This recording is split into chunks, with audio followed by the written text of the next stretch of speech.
to Pink Radio with Prestige. This is the place for you, the diva boss entrepreneur who needs quick tips on building your crave-worthy brand. This is your host, Nicole, CEO of the Prestige Society, a membership organization for women entrepreneurs who believe in building powerful networks while slanging in their industries. So I want you to go ahead and grab your favorite cup of coffee and get your favorite tips right here with Prestige. All right. Hello, everyone. This is your girl, Nicole Doss, CEO and founder of the Prestige Society. And I am so excited to be here with Ashley Nicole. Oh, my goodness. It's one of those things where you have like those social media friends and you're like, we actually get a chance to connect. So I know. I'm so happy to have you with us today. So, Ashley, tell us a little bit about who you are, what do you do, and what are we going to be talking about today? Awesome. So my name is Ashley Nicole Kirkwood. I am the owner of Mobile General Counsel, which is a really innovative law firm for entrepreneurs. And I help businesses get their legal lives in order. Traditionally, my clients are those who've been in business at least 5 years. Some are just starting out, though. And they've never talked with a lawyer ever in their business. You're talking to me. Okay. Yeah, exactly. And, I always tell people like, okay, who wouldn't mind being a Fortune 500 company one day? And they all raise their hands. And I'm like, all right, great. If you can name one Fortune 500 company that's never consulted a lawyer, I'll give you $100. And no one can name one because they just do not exist. That's right. So what I find is I do a lot with mindset because most businesses are like, well, I don't know if I can afford a lawyer. And so not only do I work with people one-on-one who have a budget for legal, but I also provide on-demand legal products like online workshops called Get the Tea on Trademarks, where I teach you how to file your own trademark application. And then I have a monthly coaching program called Office Hours with Ash, where for just $30 a month, until January 17th, anyways, I will work with you in a group setting and give you a legal workshop, and then we'll just do office hours. So you'll just bring me all your business and legal questions. So I try to make it is definitely accessible to any business owner, whether we work one-on-one or in one of my programs, because I want businesses to have their stuff together. I don't want us to be cut down by some like legal technicality, which legal bankrupts business every day of the week, big business and small businesses especially. And I love that you mentioned that because I think legal things, taxes, all of those things are things that usually impact entrepreneurs. Of course, our demographic, my demographic is women entrepreneurs, but I actually spoke to someone who had their entire restaurant business taken apart because of the fact that she was not set right legally and through her taxes. And I think that, it's so funny because I always say if it's good enough for a Fortune 500, it should be good enough for your small business. And so I love that you even bring that piece of it up because you're absolutely right. I mean, every Fortune 500 company has legal counsel. I mean, even if they're not Fortune 500, I do consultation and work for a family business, but they've generated $2.7 billion in revenue. They have legal counsel, in-house counsel. So you're right. If you want to make substantial revenue, if you want to have longevity, then having those protections are definitely necessary. And I love that you said even those individuals who've been in business for 5 years, because I think that's the sweet spot. I think like year 1 through 2, you're like, can this work? This is a dream. Maybe it's a side hustle for some. If you stick with it by year 3 through 5, you realize it's something you really want to be able to grow into something that's legitimate. And so having people like yourself is definitely necessary. So I love it. So who is your ideal client? Is it that person that has been 5 years in, who has this budget in mind, or is it that newbie who's just getting started? So my ideal client is anyone who understands the value of being protected. This is a person who is committed to business. So they want, for the trademarking that I do, I always say, like, if you don't want anyone else using your business name, you should have it trademarked. That's the standard. Most people that work with me one-on-one have been in business about 3 to 5 years. So that person should have me on board on like a monthly retainer. Like we work together pretty closely. But if you're just starting out, the programs that I offer are literally for the entrepreneur that's considering starting a clothing line and doesn't want their name to be used by someone else, or they don't want the issue with not having a lawyer up front is if you build a brand, so you have your social media managers, your branding experts, and you build this beautiful brand around this business name, but you've never had a lawyer look into whether or not you can legally own that name, you've just wasted 3 to 5 years. And I've had people in business that have gotten to the 3-year mark and it's their first time talking to a lawyer and they're like, well, this is the name we're using. And I'm like, you can't trademark this because someone else owns it, or it's too similar to a name that's already in existence. So everyone should deal with two people when they first start their business, and that's a lawyer and an accountant. And if you can only go to one of those two, I recommend going to an accountant because the IRS is no joke. Now, if you have employees, then you definitely need a lawyer because you can, again, get audited similar to the IRS. I mean, they will come for you. They will see whether you're treating your employees fairly, whether they're classified correctly as either employees or independent contractors. And so I tell businesses, the people that work with me one-on-one do at least have a budget. Like $1,000 isn't going to break their bank, right? Those are the people that typically work with me one-on-one. Mm-hmm. But my program is filled with people who've been in business less than 5 years. So even the people who are just starting out take the Get the Tea on Trademarks class to learn whether they can file their trademark themselves. Mm-hmm. I love it. I love it. So one of the things we do here is not only give a platform to other girl bosses, but also just trying to figure out from a girl boss standpoint, how do you handle your business and how do you do business? And so tell me, what are some of the things that you actually love or find challenging about being an entrepreneur? And then what are some of the things that you see from the clients from a trend standpoint? So one of the things that I find challenging is being a smaller business, so not having an entire team. So my background, I represented Fortune 100 companies in litigation for a large law firm in Chicago. So I was making $280,000 when I left my day job to be a full-time entrepreneur. And so at my job, I had a team, and it was great. I mean, my secretary worked with my paralegal. My paralegal had her own assistant. So I'm really used to being very well supported administratively. So now rebuilding a team has been extremely challenging. Because it's not just the cost. The cost is one thing, because as long as if I can see a return on investment, I don't care about cost. But the management of people is a whole nother thing, especially if you're not going to be with them day in and day out and know what they're doing and you can't trust their expertise. So that has been the biggest challenge. But what I love is, I've always worked in environments where I'm the only African-American woman. And so, I have this legal practice that gears towards entrepreneurs, but I also work for corporations as a diversity trainer and consultant. So I do gender, generational, and race discrimination trainings.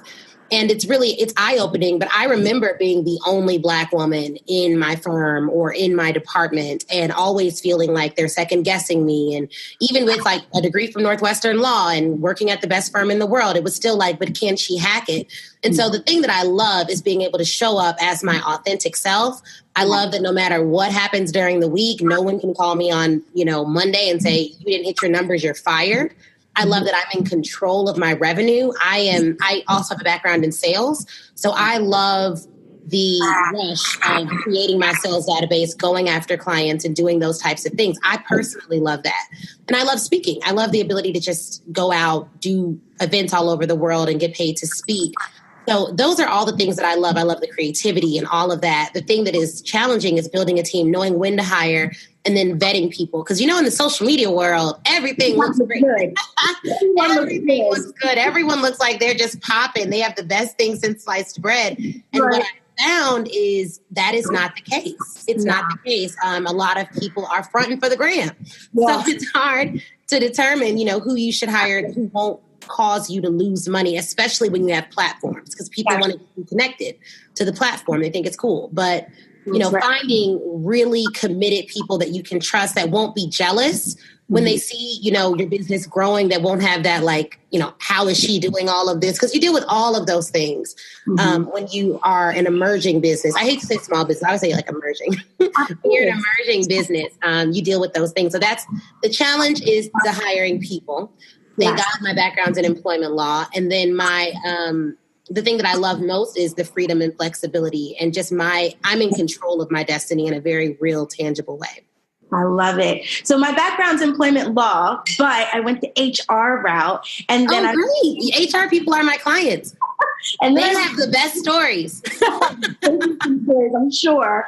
And then I realized I didn't like the administrative side of it. I really loved creative side of it, content, well, not creative side of that at all, but creative part of HR training and development. And that's what I got my master's in. So instructional design and technology is definitely what I love. And what's so funny is that because I think I'm part creative, there are those times where we are so in love with creating the brand and creating this beautiful thing and having our purpose tied to it, and we love it. And then when you can't find people who have the same work ethic or this same vision to support, it's really frustrating.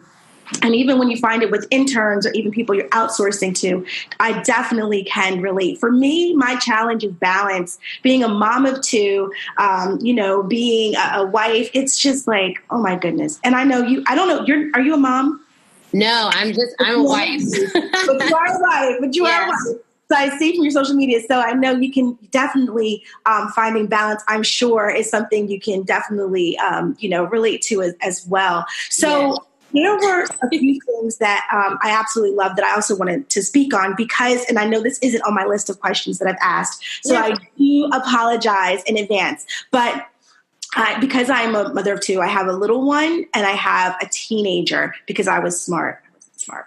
But, life happens, right? And so my 16-year-old is really engrossed in the social media world of YouTubers and influencers. Oh, yeah.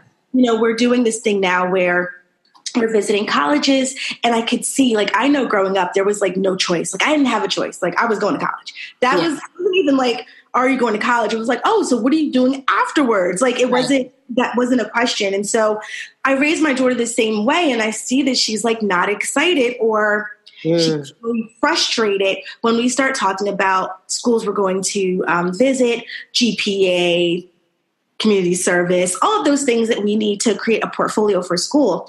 And I share this because I want to make sure that some of our younger girl bosses who listen in understand the importance of education, even when we're talking about being an entrepreneur. And so because she is really, and even seeing the things that I do, I think she becomes a little starstruck at what happens and where, what I do, where we go, because I take her with me as well. My goal is to have as many facets in the organization so that she can find her way wherever she wants to go. But she's a creative as well. So she goes to a technical school where she's learning entertainment technology. So directing, editing, those kind of things are things that she really loves. And so she's just like, but Mom, I don't need education to make me rich because I can just be an influencer. I can just have a YouTube channel. And I'm just like, that's not it. And I think, I guess you can, right? Like, this is the society where you can do that. But what I always tell people is like me going to college and then going to law school and then going to Kirkland and Ellis, like this major law firm that I could have only gotten there had I been top of my class at Northwestern Law. So like me going there, like my starting salary was $180,000, not including a bonus, right? I left at close to, with my bonus, my last year, I brought in like $300,000. But that wasn't even the benefit of going there. Going there was the benefit of seeing people who made $320 million a year. It was seeing people who became like multi real-time millionaires, like enough money where they could quit, but they don't. Like seeing that you can have that level of wealth at a job and then interacting with people on that level. Because now that I do social media and I am an influencer and I'm also a lawyer and I also speak, all of those things are great. But I know that I have the capacity to be amongst the world's uber rich and hold a conversation. So a part of what education does that you cannot get just from going straight into influencer land is the exposure to real wealth. And especially when you are an African-American person, because I love my clients, and I'm blessed that most of my clients are Black and Latino owned businesses, which is a beauty within itself, to support diverse communities and make money from that. However, I also love that I know I can go in any room. It doesn't matter if the room is all white. It doesn't matter if the room is all Black. It doesn't matter if the room is full of billionaires. It doesn't matter if they're full of millionaires, because I've literally worked on cases that were considered the largest case this country's ever seen in terms of damages. Like, I've worked on those matters.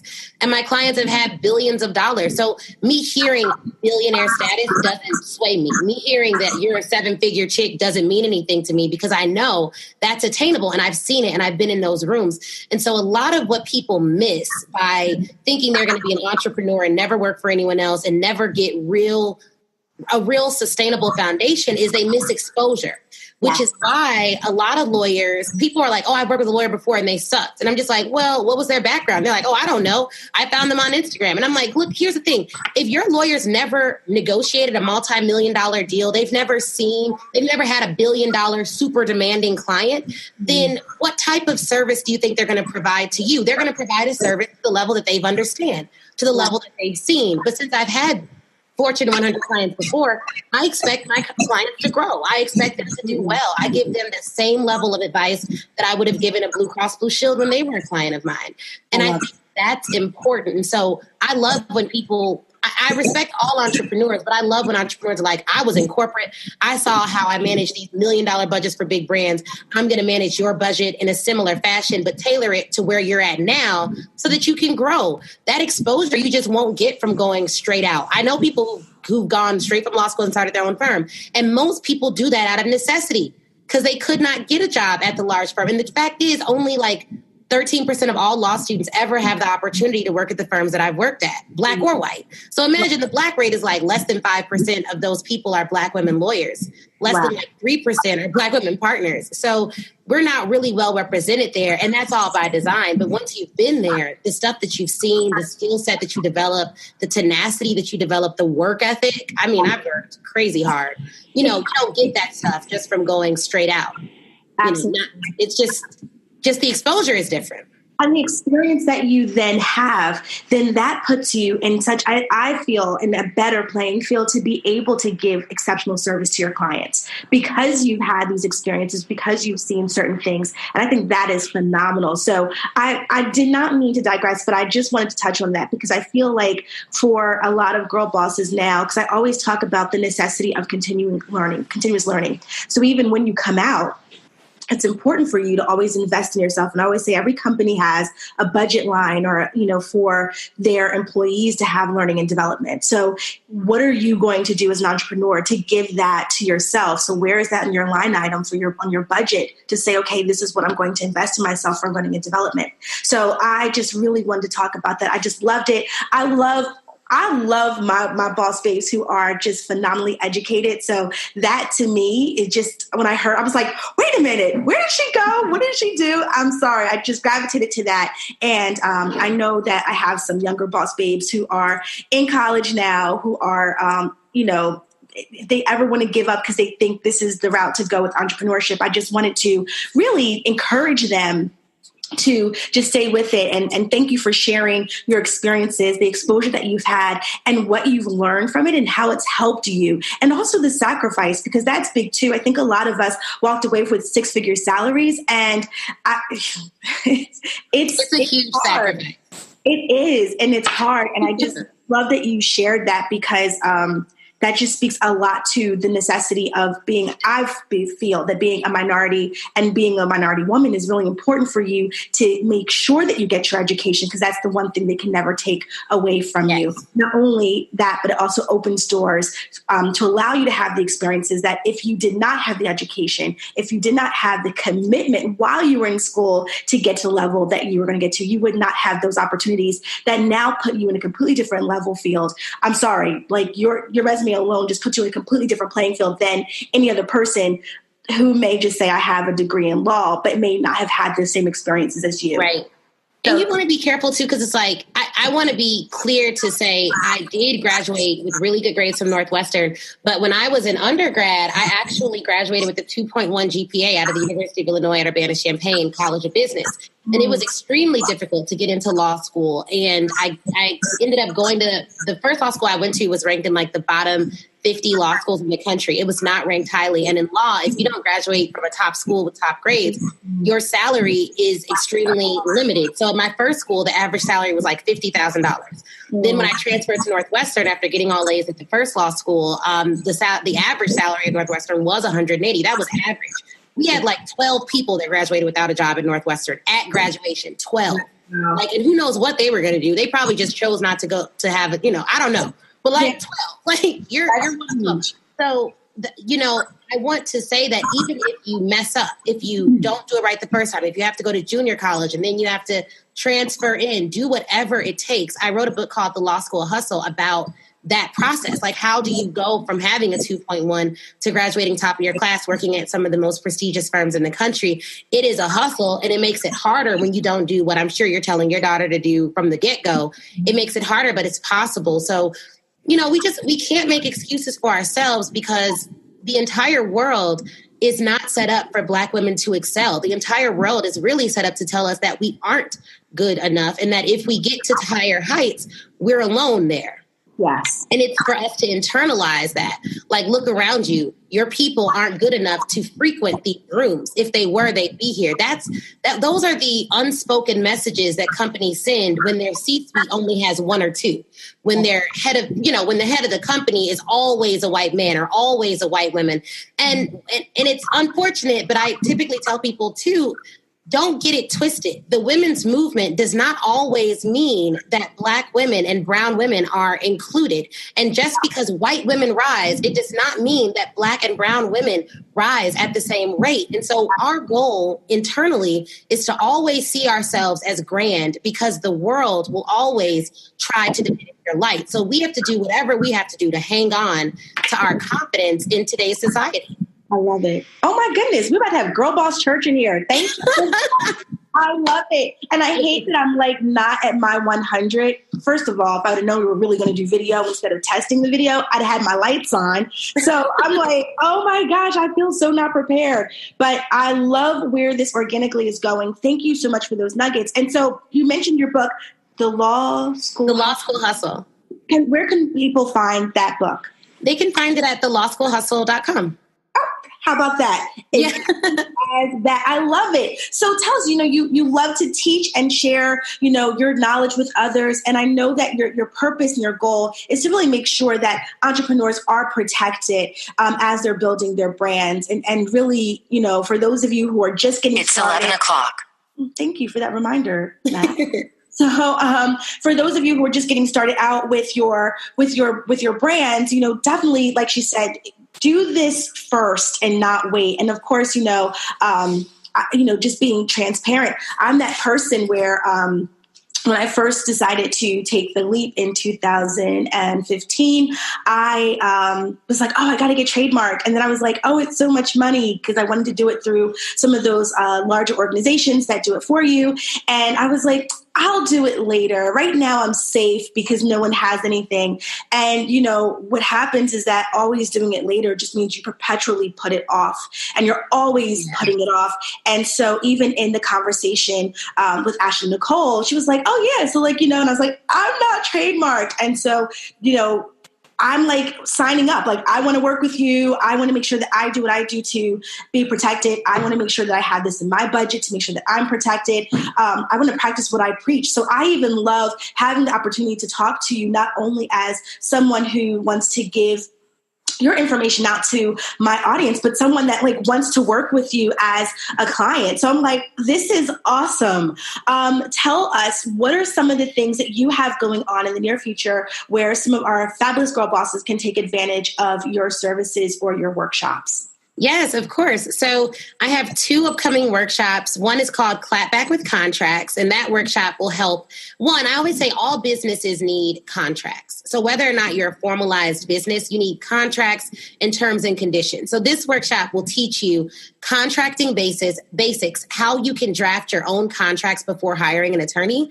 and where to use terms and conditions and how you can use them. So it's for the service-based and online business owner because online business definitely need terms and conditions, and service-based business owners typically need contracts. So we'll go through the mechanics of what you should include in every contract. You'll see a draft contract that you'll be able to take with you. And so it'll give you the tools you need to get started. That's really important for all businesses. All businesses need contracts, because if you're doing business, it should be written down. And we even have a segment on there of how to deal with people who don't like signing contracts. Because there are some people who are like, oh no, I don't want to sign a contract to that effect. And so we're going to give them the email template that I suggest you use for that individual to kind of lock down the agreement and confirm the understanding of the agreement. And if the agreement's taking place in short order, then that's going to be really helpful. Like, okay, I understand. These are the terms of the agreement as I understand it. If you disagree with any of the points above, then be sure to email me back by Tuesday at noon. Otherwise, I will accept this understanding. I'm happy that I don't have anyone who like does not want to sign a contract. Like, why don't you want to? It's an agreement. Yeah, it's shady. It's shady. Like, it's really weird. It's also people's internal fear of being sued. Like, everyone's like, oh, I don't want to get sued for anything. And it's just like, first of all, you can get sued for anything, whether you do wrong or not. Everyone who gets sued isn't guilty, but people get sued just because people can sue. It's a really free system. And even if you are 100% innocent, that still has to come out in the wash. Someone can sue, they sue first and then they prove it later. So anyone can be sued. So that's really not a real thing. If you want to protect yourself and everyone involved, you should sign a contract. Sometimes things move fast and you don't sign a contract, but you need a memorialization of your understanding no matter what. And so the clapback with contracts class is going to be great. And then we'll even cover things like breach provision. So what you should put in your contract if someone pays late, how much they should pay in interest, what governs that? Can you put in an interest? Can you put in like a default payment or non-refundable terms and things of that nature? And then the second workshop, which is our most popular workshop, is Get the Tea on Trademarks.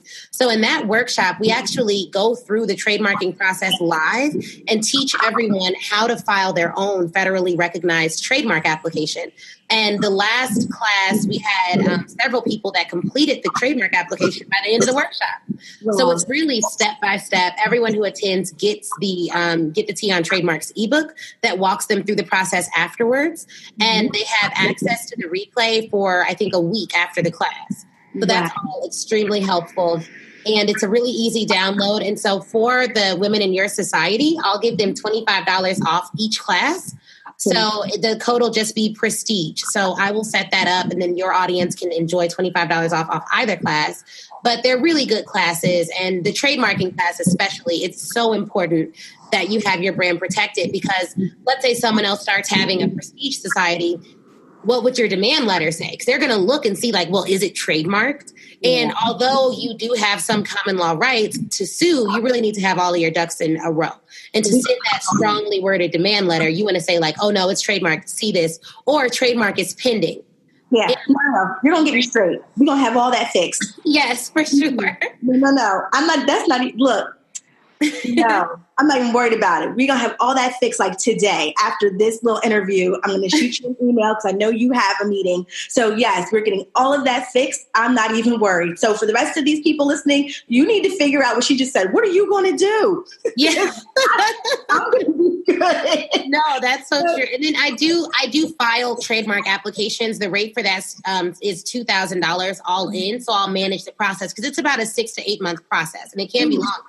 And your trademark application can be challenged. You'll have to write a brief so that you can fight for it. I'll do all of that within that fee. So you don't have to worry about it. You like pay the fee. And I do have a lawyer on layaway plan. So some people are like, look, I want to start paying on this. And so it's a $250 deposit. And then we just set up payment plans over 3 months.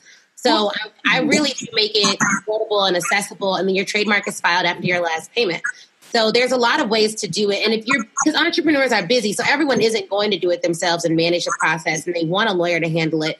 And so I do have the lawyer on layaway plan for trademarking, and I do flat fee arrangements for contracts. So I can draft all the contracts in your business in Word, and then all you're doing is updating them year to year so that you have an ironclad contract for your business. I love it. So when are the classes going to go down so people can put it on their calendars and save the dates and go register? Yes, of course. Let me actually, because I want to make sure that I give the correct dates because there's 2 of them. So the Clapback with Contracts class is taking place the end of this month. That event is going to be on Tuesday, January 29th from 6 p.m. to 9 p.m. And it's live, meaning that I will actually be there walking you through the class. And then the Tea on Trademarks class is taking place in February. So you have a little bit of time for that one. It's Tuesday, February 12th, 2019. Okay. So the Clapback with Contracts class, if you go on Eventbrite and just search Clapback with Contracts, it'll come up. It's an online class. So anyone from anywhere in the world can attend. We've actually had foreign attorneys that have attended in the past. So they're both 100% online, which is how you can watch the replay, which is really helpful, especially for trademarks, because you can literally watch it, pause it, go back and do your trademark for the week after the class. I love it. Yeah, and the trademark class, you can just go to team.eventbrite.com. That's how you'll find that class. And the contracts class, you can find on Eventbrite as well. Awesome. So how can our listeners connect with you after this podcast? Definitely. So you can connect with me. I'm really active on Instagram. My Instagram account is at the Ashley Nicole Show.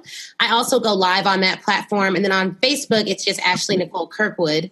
And my website is theashleynicoleshow.com.